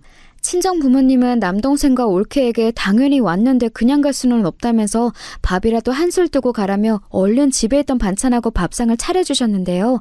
올케가 이때 밥을 정말 맛있게 잘 먹었었나 봐요. 시골에서 직접 길러서 만든 반찬은 돈 주고 못 사 먹는다는 말을 하면서 밥을 잘 먹었는데 그 모습을 보면서 친정엄마께서는 가슴 뭉클하셨다고 합니다. 보면서 우리 딸도 밥을 이렇게 잘 먹는데 야무지게 밥 먹는 모습 보고 싶어서라도 우리 딸을 얼른 봤으면 싶네 이런 생각이 들더라. 그리고 우리 사위한테 내가 그동안 제대로 밥 한번 차려내오지 못한 것 같아서 얼마나 속으로 민망스럽던지. 아침부터 밤까지 할 일 많은 시골 사람이라는 핑계를 대고 내가 그간 소홀하고 게을렀었던 것 같아서 나 은근히 반성이 들었어. 에이, 엄마, 뭔 또 그런 소리를 하고 그러세요. 아니에요. 엄마는 절대로 소홀하신 적도 게으르셨던 적도 없어요. 동네 사람 아무나 자꾸 물어보세요. 엄마만큼 하나부터 열까지 안 놓치고 다 챙기는 사람이 또 있는지. 하여간 우리 딸, 지 엄마 의기소침하기라도 할까 봐서 득달같이 편을 들어주네. 고마워. 저기 그런데 있잖아. 너는 워낙 손끝이 야무지고 네 동생 끼들을 하도 잘 챙겨온 애라서 내가 네 남편 밥 먹는 것도 알아서 잘 살펴볼 애인데 우리 사돈부분께서는 그러고 사실까 싶어서 내가 궁금하고 염려가 되더라. 엄마, 요새는 마트에서 반찬도 잘 나오잖아요. 어머님, 아버님은 내가 보니까 주로 그런 걸 잘 사다 드시고 또 좋아하시는 것 같더라고요. 양파, 감자, 마늘 이런 건 집에 늘 안 떨어지게 놓고 사셔서 기본적인 건 다 하시지만 하는데 손이 많이 가는 메뉴라든가 이런 건 종종 사드세요. 마트에서 이제는 그런 거 배달도 해요. 엄마, 세상 이렇게 좋아진 거 모르셨죠? 그런 것도 다 배달을 해? 아이고야, 너무 좋아져도 나는 무섭다 얘. 그리고 그런 공장에서 만든 것들이 정말 좋아서 드시겠니? 꼭 그런 의미는 아닐 거야. 저는 직접 시댁을 겪어오면서 살고 있는 사람이니까 친정 엄마의 말씀에 그거야말로 아니에요 라고 말을 하고 싶었으나 너무 오버하는 것 같아서 그냥 웃어 넘겼습니다. 시아버지께서는 공사 다망하신 분이라서 식사를 밖에서 해결하실 때가 종종 있었고 시어머니께서는 원체 입이 짧으신 분이에요. 심해부의 카페, 식당 이런 걸 높이 평가하시며 무척 자랑을 하시지만 정작 거기 가셔서는 별로 드시지도 않을 정도이죠. 신호에는 몸매 관리를 해야 한다며 먹는 것에 꽤 예민하게 구는 사람이었습니다. 여자라면 365일 다이어트를 하는 게 당연하다고 그랬어요. 제가 남편하고 가끔 출출한 밤이면 온갖 생채소와 나물 반찬 때려 넣고 비빔밥을 해먹는다고 말을 했을 때 마치 무슨 원시인들 보듯이 저희 부부를 쳐다보기까지 했었네요. 내 동생은 남자니까 그렇다 치고 옳게 그렇게 살다가 어느 순간 훅 가는 거야. 어느 날 갑자기 살이 확 쪄 있겠지. 그때가 되면 먹는 양을 조절해도 이제 살이 안 빠진다? 나이 드는 무서움을 옳게는 모르네. 시골 사람이라서 세련되게 미래를 준비하는 법도 전혀 모르는 건지 뭔지. 제가 시골 사람인 거하고 잘 먹는 거하고 무슨 상관이 있어요? 저는 제 친정에서 가끔 보내주시는 직접 키운 농작물을 배부르게 양껏 잘 먹으면서 사는데 한 번도 살이 찔 걱정은 안 해봤습니다. 건강한 시골 밥상 위주로 먹어서 그런 건가 봐요. 형님은 도시 사람이라서 이렇게 드실 생각은 못 하셨나 보네요. 뭐야? 말 싸가지 없게 하는 것 봐? 옳게 지금 어디서 눈을 부릅뜨고 말대꾸를 따박따박 하는 거야? 옳게는 윗사람이 우스워 보여? 자기는 맨날 저한테 오만 소리 다 해대고 비꼬는 게 특기이면서 밝힌 지렁이가 한 번 꿈틀한 것 가지고 엄청 화를 내더라고요. 신호의 태도에 기분이 나빴지만 남편이 얼른 제 편을 들어줘서 금세 어깨가 펴졌습니다. 남편은 신호이를 향해 제발 부탁인데 남 상관 말고 본인 인생이나 잘 챙겨라고 시원한 소리를 해줬지요. 그 말이 맞았습니다. 남편은 자기 누나의 일에 일절 관심이 없었는데 자꾸 신우이만 자기 동생 부부에게 참견 중이었으니까요. 모전 여전인 것인지 신우이도 시어머니처럼 민망해지니까 얼굴이 아주 시뻘겋게 달아오르더군요. 목까지 빨개져서 저희 부부를 쏘아봤어요. 특히 저를요. 누구는 남편 없는 줄 알아? 내 남편이 더 잘났어. 얼마나 잘 나가고 있는 사람인지 옳게도 너무 잘 알지? 아, 네, 잘 알죠. 잘 알고 말고요. 뛰어나고 멋진 배우자와 백년해로 하시기를 기도해 드릴게요. 저는 떨떠름하게 대처를 할 따름이었습니다. 자기 남편의 대단함이 무시당하는 것만큼 신우이가 자존심 상해하는 것은 또 없었죠. 제가 시큰둥해하자 신우이는 짜증을 내며 자리를 아예 떠버렸습니다. 신우이는 얼굴도 예쁘장하고 공부도 꽤 해서 대학을 괜찮은 곳으로 나왔어요. 강박적으로 다이어트를 해서 몸매도 호리호리했고요. 자기 만족을 하면서 잘 살면 될 인물인데 자꾸만 남에게서 인정을 받으려는 게 문제로 보였네요. 너보다 내가 잘났어 라는 걸 끊임없이 확인받지 않으면 자기 존재 가치가 떨어진다고 믿는 모양이었습니다. 심해부가 집안이 좋은 건 아니지만 과감하게 강남에서 자기 가게를 시작해볼 엄두 배짱은 있는 분이셨고요. 강남처럼 가게의 입지를 럭셔리하게 키우기 좋은 곳은 없다고 본 것도 심해부의 날카로운 판단력이었을 겁니다. 자기 능력으로 성공하는 남자와 결혼한 것을 신우이는 무척 자랑스러워했어요. 시부모님의 기대와 관심을 한몸에 받고 살아온 건 남편 쪽이었죠. 그래서 신우이는 더 사랑받고 더 인정받고 싶다는 욕구를 키워온 것 같았네요. 대학 입시에 조금 미끄러진 신우이는 대학 재학 때 약간 풀이 죽었었고 대기업 입사도 결국 미끄러졌을 때는 망연자실했다고 합니다. 사실 객관적으로 너무 좋은 대학, 너무 좋은 직장을 잡은 것이었지만 신우이는 그렇게 보지 않았나 봐요. 자기 동생보다 월등한 결과를 내야 한다는 강박이 있었으니 말입니다. 그런 신우이가 강남에 떡하니 자기 가게 차려서 젊은 사람들 사이에서 인기를 얻고 있는 사업장의 주인과 결혼을 하였으니 입이 찢어질 수밖에 없었나 봐요. 결혼한 이후로 시부모님께서 전에 없이 신우이에게 흐뭇한 미소를 지어주시면서 크게 인정하는 자식이라고 축켜 세워주셨다고 하니까요. 그런데 마침 자기 동생은 웬 깡촌 시골의 친정이라는 여자하고 결혼해서 간소하게 짝이 없는 실혼 생활을 시작하니까 속이 아주 고소하지 않았겠어요? 그러면서도 시어머니께서 저를 못마땅해 하시니 거기에 동조를 하면서 더 잘 나갈 수 있었던 내 동생을 망친 주범이라고 저를 여기는 그런 이중적인 마음을 가졌습니다. 가족에 한해서는 한 가지 감정만 가질 수 없는 법이니까요. 아무튼 이 복잡 미묘한 두 모녀 때문에 제가 항상 심란한 것 같다고 생각을 하던 참이었습니다. 친정엄마께서 생각지도 못한 행동을 하셨어요. 결혼하고 직후였던가 아니면 직전이었던가 그때 시댁에 대해 친정 부모님께서 한창 물어보실 때였는데 그러면서 제가 시댁의 집 주소도 알려드린 적이 있었나 봐요. 친정엄마께서 시댁으로 택배를 보내신 겁니다. 직접 정성껏 조금씩 기른 것들로 반찬을 만드셔서 말입니다. 택배를 붙이고 나서 친정엄마께서는 시어머니께 별것 아니지만 솜씨 좀 발휘해봤다. 부담 없이 맛보아 주시라. 간략하게 전화를 드렸다고 합니다. 그랬더니 시어머니께서 아, 예 하고 마시더래요. 갑자기 의욕에 불타셔서 행동에 옮기시기는 했으나 막상 미적지근한 시어머니의 반응을 접하자 그제서야 친정엄마께서는 멋쩍어지셨나 봐요. 괜한 일을 벌인 건가 싶어서 민망해지셨고 일단 저에게도 알려놔야 할 것 같아서 전화를 주었다고 하셨습니다. 여기까지 듣고 나니까 저는 왠지 좌불안석이 되고 말았죠. 그런 건 네 동생이 만나고 있는 참한 아가씨 말 맞다나 돈 주고도 못 사먹는 거니까 사부인께서 어른이 잘 꺼내 드시겠지? 네 생각은 어때? 아마 그러시겠죠? 이것저것 잘 드시는 입맛은 아니시기는 한데 시골에서 직접 기른 것들로 정성스레 반찬을 만들어 보내온 사돈 집안의 성의를 높게 생각해 주실 분이에요.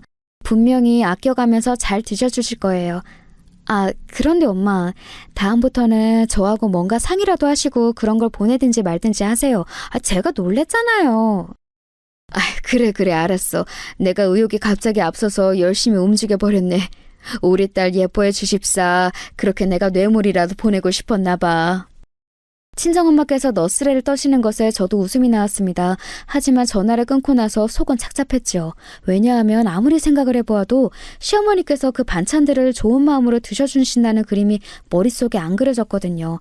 제가 너무 시어머니를 악마처럼 바라보고 있는 편협한 며느리인가 싶어서 스스로 약간 괴롭기까지 했습니다. 시어머니께 전화를 드려서 반찬 잘 받아보셨냐고 여쭈어볼까 하다가 우선 신우이에게 떠보기로 했어요. 왜냐하면 신우이가 시댁에 들른다고 분명 그랬거든요. 저기 형님, 저번에는 어머님이 미리 다져놓으신 마늘 그거 챙겨 가셨다고 했잖아요. 냉동실에 두고 오래 드실 거라고.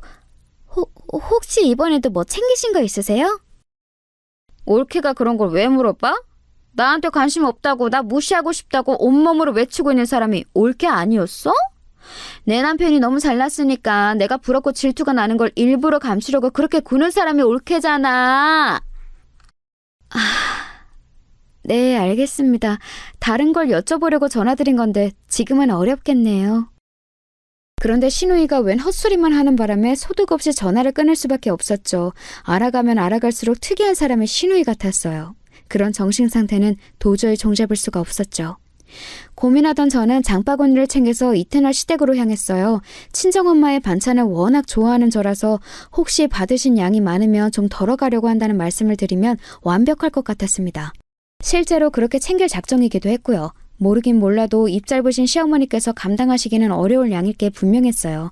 그런 생각으로 도착한 시댁에서 저는 미심쩍은 정황을 포착하고 말았습니다. 시어머니께서는 지인분과 한창 통화 중이셔서 제가 들어서자 눈인사만 보내오셨고요. 그래서 저는 슬그머니 부엌으로 가서 친정엄마의 반찬을 확인했습니다. 그런데 없는 거예요. 아무리 살펴봐도 친정엄마께서 보내셨다는 그것들이 보이지 않았습니다.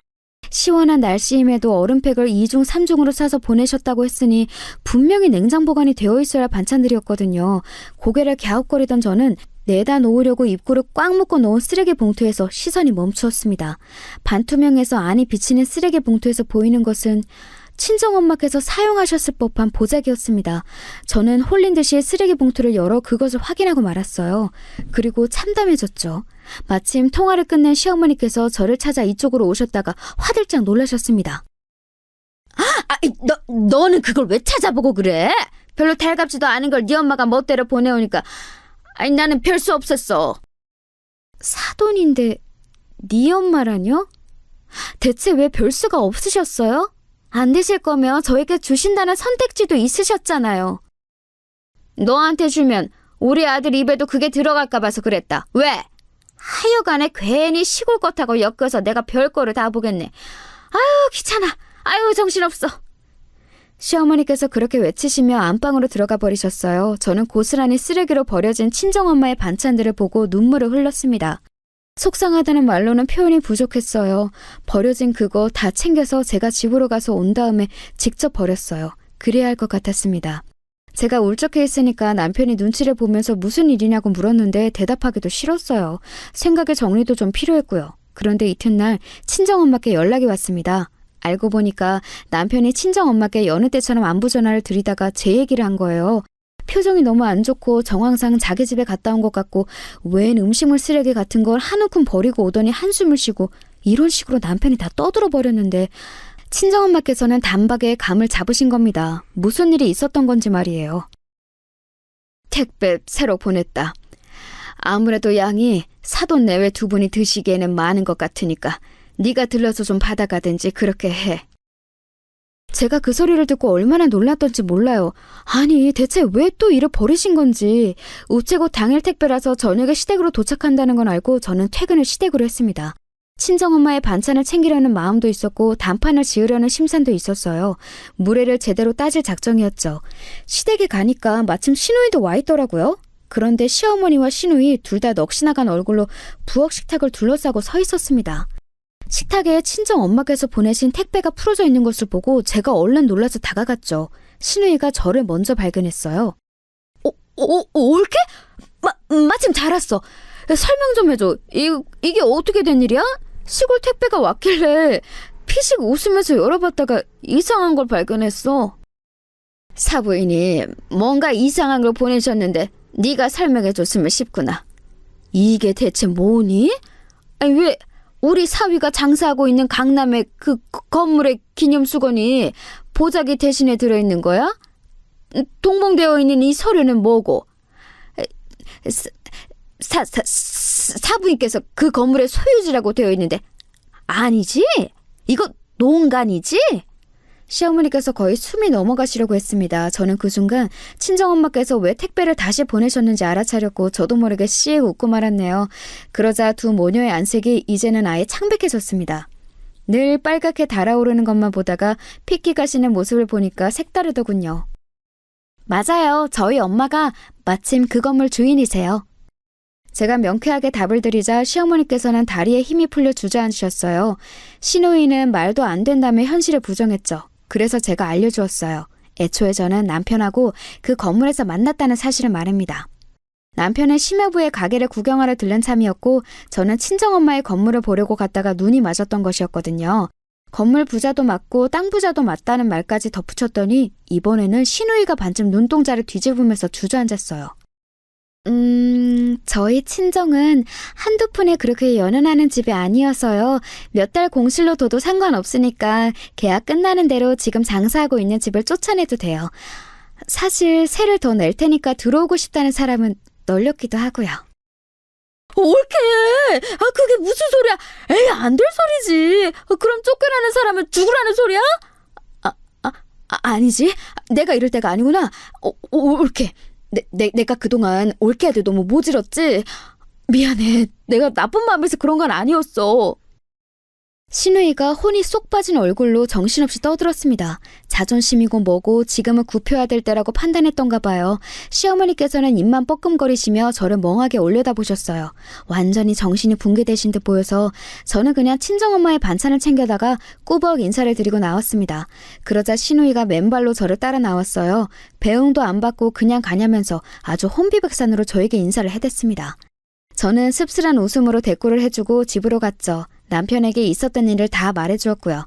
남편은 다른 것보다도 제가 그동안 소가리를 하면서 상처를 받아온 게 속상하다고 하면서 그 부분에만 초점을 맞췄습니다. 그때 생각했네요. 어찌됐든 이 남자와 결혼하기는 잘했다고 말입니다. 친정 엄마께도 상황을 보고 드렸고 감사하다고 사랑한다는 인사 또한 빼먹지 않았네요. 일확천금 생기자마자 서울에 건물 사두기를 잘했다고 하시면서 친정엄마께서는 2다리 쭉 뻗고 주무신다고 했어요. 저도 2다리 뻗고 잘 잤는데 다음날 한숨도 못 주무신 얼굴로 저를 찾아오신 시어머니께서 사과를 하셨습니다. 내가 미안하다. 진가를 알아보지 못하고 아둔하고도 어리석게 굴어서 면목이 없네.